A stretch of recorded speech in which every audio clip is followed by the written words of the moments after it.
ratifier la Convention de Genève. Économie. Riforma giudiziaria.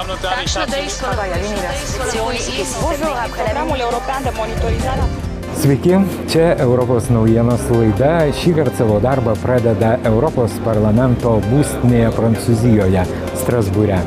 Ir pirmiausiai plenarinės sesijos kaleidoskopas 2015 lapkritis Strasbūras, teroristiniai išpuoliai ir Europos parlamento narių kova su radikalizmu. Lux kino apdovanojimas atiteko Mustangėms. Taxe komitetas pasiūlė svarbias reformas. Die Anzahl von Anschlägen, derer wir hier gedenken müssten, diese Liste ist lang. Für die Terroropfer insgesamt bitte ich Sie, sich von Ihren Plätzen zu erheben.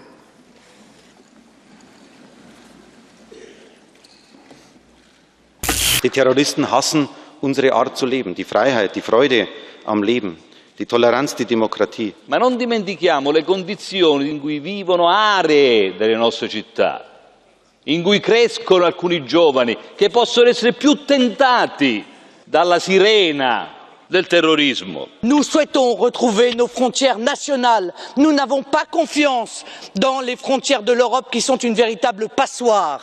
We do need a much stronger approach to radicalization on ground and online. La prison, autre lieu de radicalisation, sur lequel nous avons trop longtemps fermé les yeux. Ceux qui ont perpétré et fomenté les attentats à Paris sont exactement les mêmes qui obligent les malheureux de cette planète à fuir. Fear cannot be countered only by increasing security.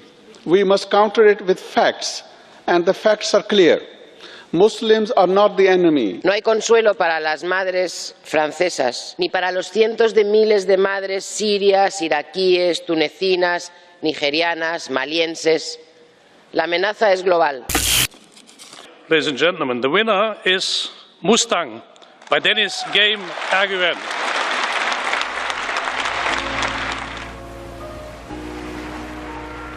Mustang a fait exister les idéaux de l'Europe, de par ne serait-ce que par son existence. Le film a généré une concorde entre trois pays, la France, l'Allemagne et la Turquie.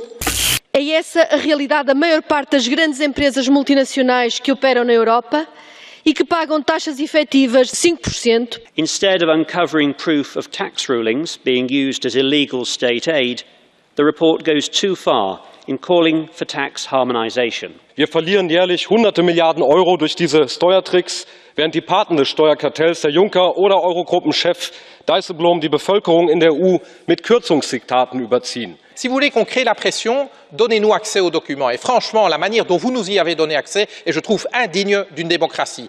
Nous avons voulu que ce budget soit au service de la croissance, au service de l'emploi, et qu'il réponde aux défis des migrations et de l'accueil des réfugiés. Mais notre budget nous laisse démunis dès que survient une crise majeure. Abbiamo dato l'addio a Venezia a Valeria Solesin, una ragazza italiana a cui giovane vita è stata stroncata con efferatezza. Vorrei abbinare al ricordo di Valeria Solesin il ricordo per questa giornata di ricordo della lotta alla violenza nei confronti delle donne.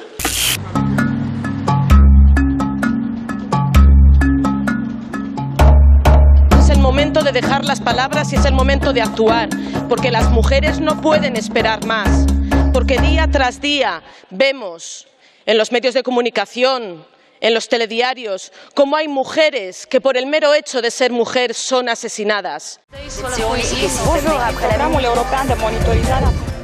Taigi tiek trumpai apie lapkričio sesijos pagrindinius darbus, o dabar pasiklausykime Lietuvoje rinktų europarlamentarų nuomonių apie dabartinę situaciją, kaip jie vertina terorizmo grėsmes. Ko gero mes Europoje pamiršome, kad vykstantis karas šalia mūsų sienų yra tikras. Ten yra žmonių žūtis, milijonai pabėgėlių, šalis praktiškai yra ties žlugimo slenkščiu. Ir tai vyksta šalia mūsų. Ir jeigu jūs pasižiūrėsite, kokių apskritai priemonių arba koks buvo Europos atsakas į karą Sirijoje, į neramumus Libijoje, tai galima šiandien pasakyti. Nebuvo imtasi jokių priemonių iš esmės. Jeigu Šengenas, mes suprantame, turi pasilikti kaip sistema jungianti ir leidžianti ES piliečiams keliauti laisvai, tai sutikite, tam tikrų asmenų kelionės į Siriją, o jų būta ne vienos. Ir ypač tų asmenų, kurie jau turėjo tam tikrą klaustuką prie savo pavardžių dėl galimo įsitraukimo į nelegalias veiklas, nieko nebuvo imtasi. Jie keliavo iš Prancūzijos į Siriją ir atgalios, aš noriu pabrėžti. Ir tai vyko ne vieną kartą. Tas pats vyko iš Belgijos į Siriją ir atgalios, iš Olandijos, iš Vokietijos. Tai štai kur yra esmė. Aš asmeniškai manau, kad ES iki šiol vykdyta pabėgėlių politika patyrė vis tik tai fiasko.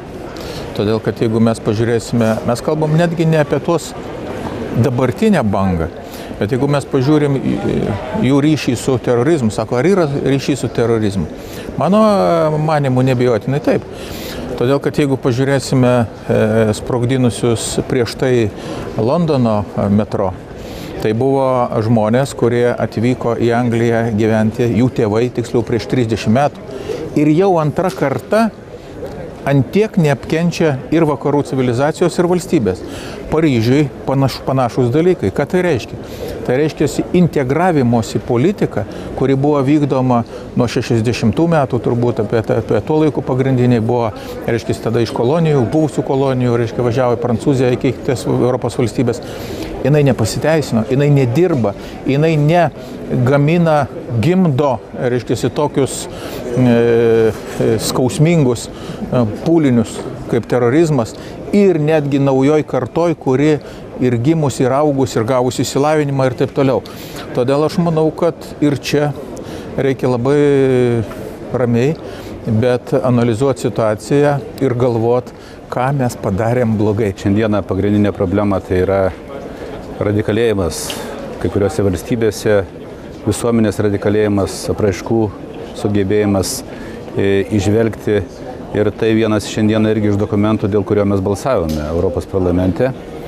Ir pagrindinės nuostatos yra tai, kad tas radikalėjimas visuomenės jis yra užkoduotas jau praeityje, dėl to, kad matyt atskiros valstybės neskiria reikiamo dėmesio.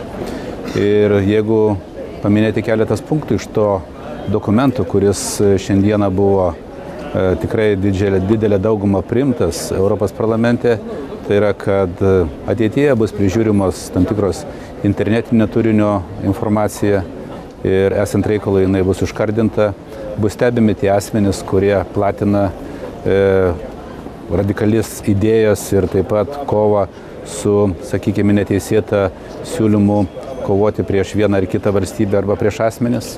Taip pat pastebama neigiami reiškiniai kalėjimuose. Taip pat atsiranda grupuotės, kurios kviečia arba būrė į kovą su kitataučiais arba kito tikėjimo žmonėmis. Ir yra numatomas visai eilė priemonių, kad bus tie kaliniai atribojami ir bus perkelti į kitą teritoriją, kad jie nebūtų kartu su kitais. Taip pat yra ne naujas reiškinys ir ne nauja informacija apie nelegalią ginklų prekybą, mokesčių vengimą, finansavimo šaltinių užkardinimą. Taip pat visiškai naujas reiškinys, ko gero, kuris šiandien irgi buvo labai plačiai aptartas, tai yra bendruomenės narių tam tikros informacijos sistemos sukūrimas, kad jeigu kaimynas pastebi, kad pasikeitė tam tikro asmens arba jaunuolio elgesys ir jeigu pranešė, tai turi būti atitinkamai sudaryta tam tikra informacinė sistema, kurią galėtų pasinaudoti atitinkamos tarnybos. Ir aišku, Europolo, Eurojusto, visiškai kitokia jų veikla, žymiai didesnis keitimasis informacijos. Ateityje neišvengsim, kad mūsų asmens duomenys būtų, ypatingai keleivių judėjimo asmens duomenys būtų labai kruopščiai tikrinami ir prižiūrimi. Meluočiau, jeigu sakyčiau, kad nėra tam tikro poveikio po terorizmo aktų Paryžiuje. Jis yra ir gan didelis. Aš galvoju, kad mes neišmokom pakankamai gerų pamokų tuomet, kada didžiulis teroraktas buvo Paryžiuje prieš žurnalistus, prieš leidėjus dar sausio mėnesį. Šiek tiek matėsi, kad struktūros sujudėjo, saugumas atsirado lyg ir didesnis. Tarkim, jeigu vertinsim Briuselį Europos parlamento rūmus, tai nuo sausio mėnesio matau kariškius su automatais, kurie saugo pastatą Europos parlamento, bet ko gero ir tiek žmogui iš šalies taip atrodo. Daug nepadarėm dalykų, kuriuos privalėjom padaryti ir dabar jau aš tikrai galvoju, kad suprato įvairios struktūros, kurios už tai atsakingos. Ir čia mes Europos parlamente ir praeitą savaitę turėjom diskusijos, kuomet visą tą savaitę po lapkričio 13 po žiauriojo savaitgalio Paryžiaus praleidau Briuselyje ir tikrai buvo neramu. Net ir turėdama laiko laisvo 2-3 valandas, kaip dabar atsimenu antradienį, kada šiaip jau būčiau išėjusi į miestą truputėlį pakvėpuoti gryno oro, kaip sakau, pasižmonėti, aš tau neleidau to padaryti. Todėl, kad, buvo nejauku, buvo kažkokia įtampa, nuolat kolegos sakė, kad geriau niekur neiti ir jie to nedarė. Ir netgi vakare, kai grįždavau į viešbutį Briuselėje tą savaitę, nuolat sulaukdavau draugų, kolegų skambučių ir žinučių, tik tu niekur neik. Aš pati sąmoninga esu, aš niekur nesiruošiau eiti, bet mes viens kitą tokiu būdu palaikydavom, kad atsarga gėdos nedaro ir kad mes turim iš tikrųjų elgtis saugiai ir elgtis atsakingai. Tai čia viena pusė, ta emocija, kurią aš pajutau iš tikrųjų. Kitas dalykas, kad ir darbuotojai mūsų, sakykime, pakėlus Briuselėje tą pavojaus lygį iki pačio aukščiausio, iki 4, tai tikrai dirbo iš namų nuotoliniu būdu. Aišku, dabar tai galima daryti, kada yra tam tikros technologijos, kompiuteriai, kur galim naudoti, susirašinėti, bendrauti ir čia didelio skirtumo nėra. Bet tas toks nerimas buvo, bet iš kitos pusės ir susivienijimas buvo. Man susidarė įspūdis, kad mes kaip tik vieningesni turim tapti, nes būna taip, kad nelaimės mus išbando, mūsų vienyje. Kažkokių aiškių atsakymų, ką turėtume daryti, lyg ir nėra. Ir čia yra didžiausia problema, aš kaip manyčiau. Tai reiškia, mes nebuvome pasiruošę nei situacijoje artimuosiuose rytuose. Lyg tai nematėme, kad ne vienerius metus bręstantis blogis tenais ir visa situacija iš tikrųjų lyg tai jau seniau reikalavo mūsų įsikišimo. Mūsų, tai ir galvoja vakarų pasaulio, Europos Sąjungos ar NATO. Ir šiandien mes matome jau pasiekmes. Pasiekmes to, kas prasidėjo prieš 2, 3, 4 arba netgi daugiau metų. Ir akivaizdu, kad vienintelis receptas šitoje situacijoje yra prisimti atsakomybę. Iš dalies, iš tikrųjų, už savo saugumą, už savo valstybių saugumą, sienų saugumą, žmonių saugumą. Kaip jūs minėjote apie tai, kas yra Briuselyje vyksta. Tai tiesą sakant, man teko Briuselį dirbti prieš 8 metus. Ir aš pamenu, kad kalbas apie galimas grupuotės susijusius su teroristiniais tinklais jau buvo tuomet. Ir diplomatai ir diplomatų bendruomenė dažnai keldavo klausimą, ką Belgijos policija daro dėl to. Ar yra kokie nors veiksmų planai numatyti, sakykime, kaip galima būtų tą problemą tvarkytis, ar yra sprendimai siūlomi, ar yra kai kurie žmonės sulaikomi, kurie galbūt keltų grėsmę visuomeniniam saugumui. Panašu, kad nebuvo imtasi nieko. Ir šiandien tai, ką mes matome, tokie desperatiški veiksmai su kariuomenė, tik tai būtent ir patvirtina tai, kad dešimtmečius tikriausiai buvo laukta ir šiandien matome rezultatą. Šią ir kelias kitas aktualiausias temas su Lietuvoje rinktais Europos parlamento nariais mes pratęsime kitą savaitę. O šios laidos pabaigai apie Paryžiaus klimato konferenciją. Į Prancūzijos sostinę šiandien renkasi arti 150 valstybių ir vyriausybių vadovų. Klimato kaitai skirta konferencija vyks iki gruodžio 10-osios. Dėrybose bus tariamasi dėl įsipareigojimų po 2020 metų, siekiant, kad iki amžiaus pabaigos vidutinė temperatūra nepakiltų daugiau kaip 2 laipsniais. Mesgi siūlome į šią temą pažvelgti kiek kitaip. Tiksliau iš kito Lamanšo sąsiaurio kranto. Ar Jungtinė karalystė turi priemonių apsaugančių nuo jūros lygio kilimo? Kokie konkretūs darbai daromi, kovojant su klimato kaita? Concrete, steel and glass, the beautifully crafted architectural structure that litter a magnificent skyline. But could a day come when this great capital is swallowed up by the restless waters beneath it? Welcome to London's 520-metre wall of steel. Barrier protects UK PLC in effect, £200 billion of infrastructure, 1.25 million people, and of course the political, cultural capital of our country. Well, without the barrier, it wouldn't have the protection from tidal flooding. So there would have to be contingency plans. So back in the 70s, they ran a series of television adverts telling people to listen out for the flood siren, the flood drill. The mighty sea rolling up the Thames. In 1238, for instance, it was recorded the Palace of Westminster was flooded, and the boatmen did row their wherries through the Great Hall. Fully operational by 1982, the barrier based at Charlton is made up of 10 steel gates. Each of the 8 main gates weighs 3,300 tons, or, simply put, the weight of 6.5 fully loaded jumbo jets. It gives central London a 10-fold higher rate of protection than most flood defences. But sea levels are rising some 3 millimetres year on year and projected to rise by 1 metre by the 2100s. And the cause? The ever-present looming threat, climate change. A panel of world experts, the Intergovernmental Panel on Climate Change, now say human activity is the dominant cause for climate change since the 1950s. And their findings are backed by one of the UK's most renowned research centres. We have a warmer atmosphere and that holds more moisture, so we are already seeing in many regions more intense rainfall. And then in terms of sea level, we have 2 effects. One is the melting of ice, but we also have the expansion of the warmer oceans. Dr. Clare is a senior researcher at the Climatic Research Unit at the University of East Anglia in Norwich, driving the push on global climate change awareness. Looking ahead to the end of the century at 2100, if we do manage to reduce our greenhouse gas emissions, we will reduce some of the future impacts of climate change. So the orange is the path that we're currently on at the moment, so continually rising greenhouse gases. In green gives us an idea of what might happen if, as a globe, we manage to keep global temperature change to something under 2 degrees. But as we journey to the Norfolk coast, the people of Haysborough are battling to save their idyllic village from being taken by the sea. What nobody can deny is climate change is on us. It's not a question of it might come or it will come. It's here, it's happening as we speak. The result of that is a warming planet, rising sea levels, and we're in the front line. On a crisp winter's day, crystal clear blue seas seemingly merge with the sky, smooth white sands dotted with locals casually walking their dogs. But look up, and the erosion of the soft sediment cliff is evident. When the waves come, I mean, I've stood up here, and the top of the waves has been going over the top of the cliff. Oh God, really? Yeah. Difficult to believe, but when it's really going in the winter, my God, you should see it.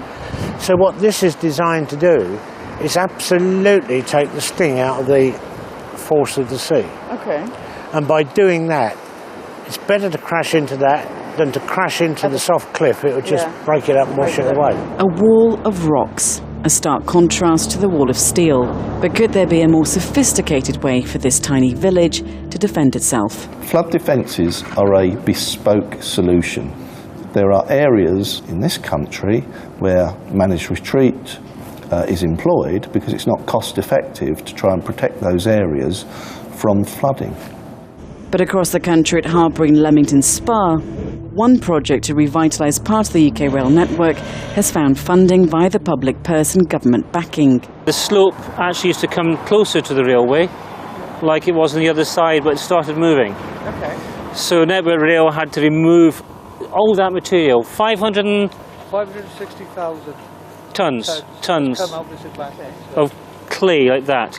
For John, more investment must be found for rail infrastructure. In general, Network Rail collectively through 5 years will spend something like £300 million on works like this. And that spend is a sort of spend that we can use to make the network more resilient to future climate change. My personal belief is they need to ramp up that spending quite a bit. The part of the tracks being worked on here service a main line from London Marylebone to Birmingham. It also carries a lot of freight, so it's an important line to defend. So does value hold the key to unlocking investment? At the end of our journey round the UK, we came back to London. What solutions can politicians provide? Well, obviously, in terms of what you do about that, Part of it is obviously still mitigation. What are we actually going to do to cut emissions at a global level? Another part of it is that we have to start looking much more seriously at adaptation, about what are we doing about flood defences, what are we doing about the design of our cities. The EU has a roadmap for a low-carbon economy. The objective is to reduce CO2 emissions by 80 to 95% by 2050. But back at the European Parliament in Brussels, MEPs were despondent over the general lack of commitment.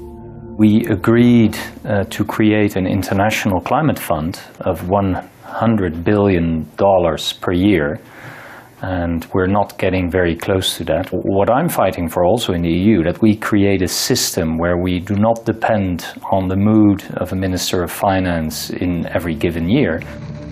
Can a coherent blueprint on climate change be found?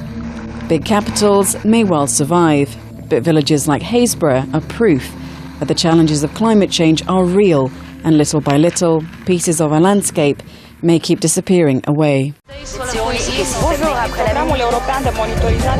Specialiai net televizijai Sigitas Valatka ir Rytis Meškauskas iš Europos parlamento būstinės Strasbūre, Prancūzijoje. Ratifier la Convention de Genève. Économie. Riforma giudiziaria. Tax Days. Vai all'università. Bonjour, après l'European de monitorizare.